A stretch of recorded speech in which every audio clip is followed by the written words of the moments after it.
Hello po. Magandang araw, magandang umaga, magandang tanghali, magandang hapon po. Ito na naman po tayo. Dito na naman tayo sa ating kusina. Ngayon po ang magluluto po tayo ngayon ng spicy mani. Luluto po tayo ng mani. Ito po ang ating ingredients. Ito lang ang ating bawang, ang sili, at ang ating mani. Tara po, samahan niyo po ako magluluto. Ito po, maglalagay na po tayo ng mantika. Yan. Unahin po natin yung ating bawang na ito-toast.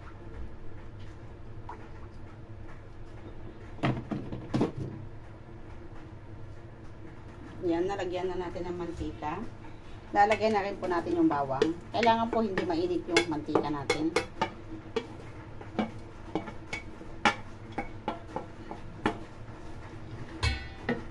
Ngayon, buksan natin ang ating kalan.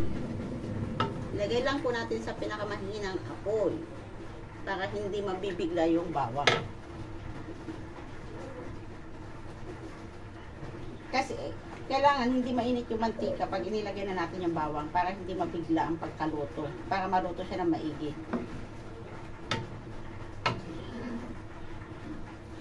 Yan po.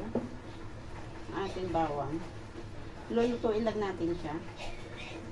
Kailangan hindi malakas yung apoy para hindi siya mabibigla.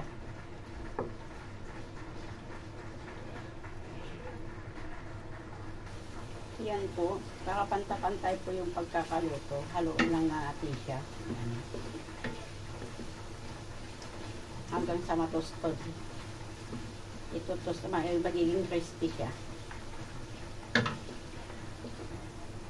Yan po. Medium brown na yung ating bawang.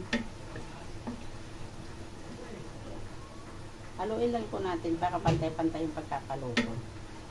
Kasi pag ayan, malapit na siyang matoasted. Kaya nagkakadikit-dikit na po siya. Ayan po, oh, tingnan nyo po. Oh. Malapit na mag-brown lahat yung ating bawang. Magiging crispy na yan.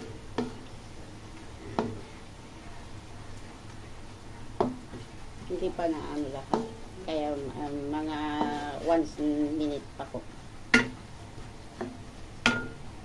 Ito na po, okay na po yung ating bawang. Ngayon, isasalin na po natin. Yan.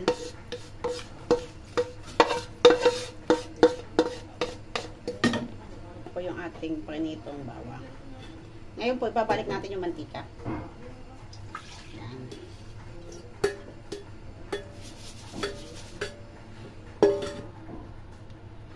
Ito po, ang pagpiprito po ng mani, hindi po naman kailangan na lubog siya sa mantika. Ganyan lang po kadami ng mantika ko. Ngayon, ilalagay na natin ang ating mani. Itong mani po, hinugasan ko po siya. Yan. Ngayon po gawin natin, kasi nahugasan nga, dahil malamig. Meron akong tinatanggal. Yan. Medyo lakasan muna natin ng apoy para uminit yung mantika.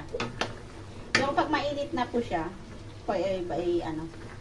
hihinaan po natin yung apoy. Yan po, ganyan na lang po natin para pantay-pantay yung pagkakaluto. At hindi siya masusunog. Ngayon gagawin natin, haluin na lang na haluin. Yan po.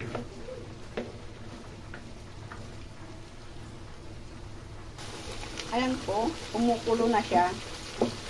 Ngayon ang gawin po natin para hindi siya madaling masunog, hihinaan na natin yung apoy dahil kumulo na yung mantika.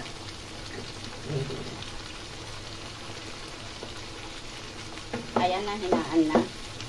Kaya ang gawin na lang po natin, haluin na lang natin ang haluin. Maghahalukay tayo. Yan, ganyan na po. Hanggang sa pantay-pantay ang pagkakaluto. Hindi po kailangan na maraming mantika. Ito, kunti lang ang mantika niyan. Mamaya ito kapag na siya, naluto na at lumamig na.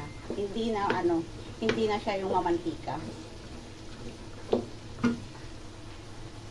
Dito po sa mani, Pag gusto, ano po ito, malaki po ang ano dito. Malaki po ang kita. Dahil nasubukan ko na po nagtinda nito.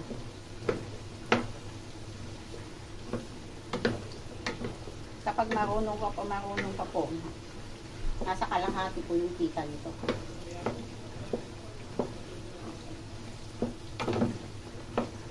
Kaya may mga nakikita tayo na lumulutang na ganyan na mga ano niya, yung balat niya. Pwede na natin tanggalin yan. Para iyan ang una kasi masusunog eh.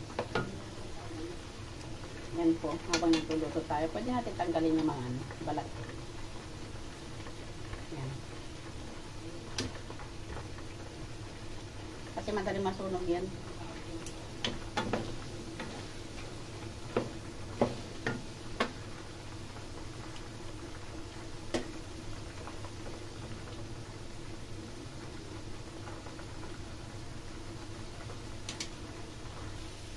Yan po oh.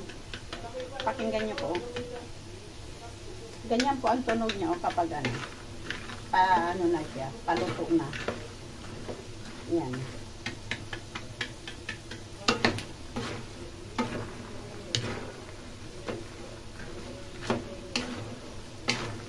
Ganyan lang po pagluluto ng ano, pritong mani.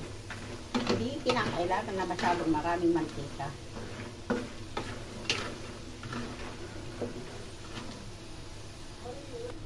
Yan po oh. Malapit nang mag-crispy ang ating pritong mani.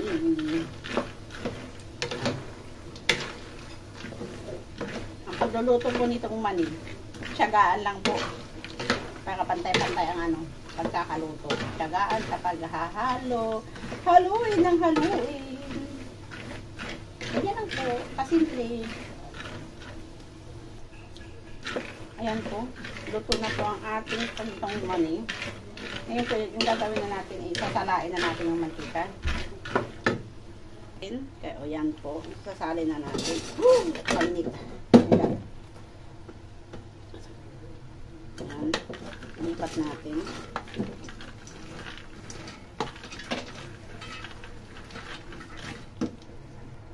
Yan po, lipat na natin. Pero mainit yung ano, kaya kailangan natin gumamit ng towel. Dito. Yan po, sa parehas na kawali. Ito din yung mantika na ginamit natin. O yan, tingnan nyo. Yan lang po yung mantika na ginamit kong pinamprito dun sa mani. Ito po yung ginamit natin na mantika. Lalagay po tayo ng kaunti. Yan. Yung tamang-tama lang po na pang ano, pang luto natin dun sa sili. Bakit kanyo po na hindi ko isinabay yung sili? Kasi nga, yung sili, yung anghang niya napupunta na sa mantika. Kaya hindi ko makapit dun sa mani. Ito ngayon naman, ipiprito natin ang ating sili. Yan. Ito, tostado natin yung sili.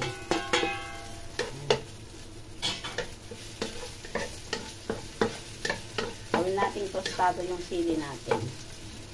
Bago natin ibalik uli yung mani.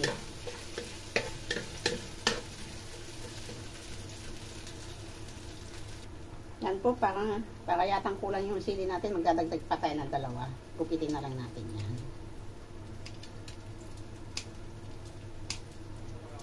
Pero yung mantika na yan po, isasama ko na dun sa mani yan mamaya. Hindi ko na siya i-drain.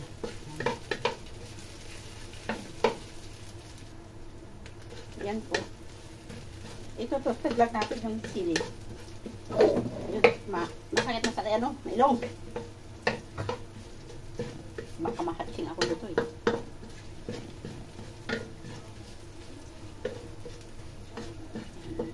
Ganyan lang po.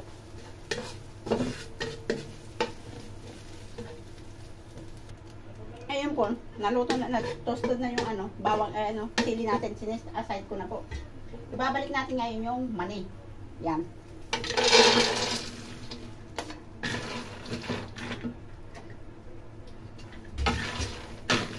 Yan.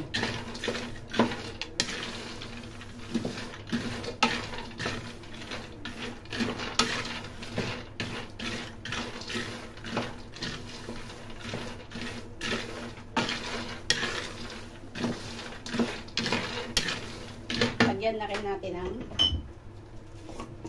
asin.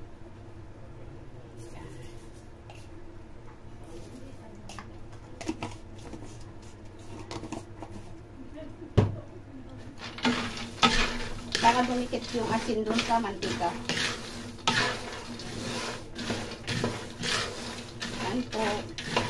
Kaya nakalimutan ko pinatay yung apoy. Ito na ang ating mani. Itong mani. Yan po, ililipat na natin yung mani. Yan.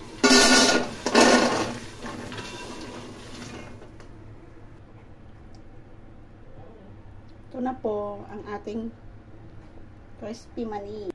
Ayan na po yung ating pritong mani. Yan, crispy, spicy, daming bawang po. Okay po, salamat po sa manonood. Sa ulitin po. Bye-bye.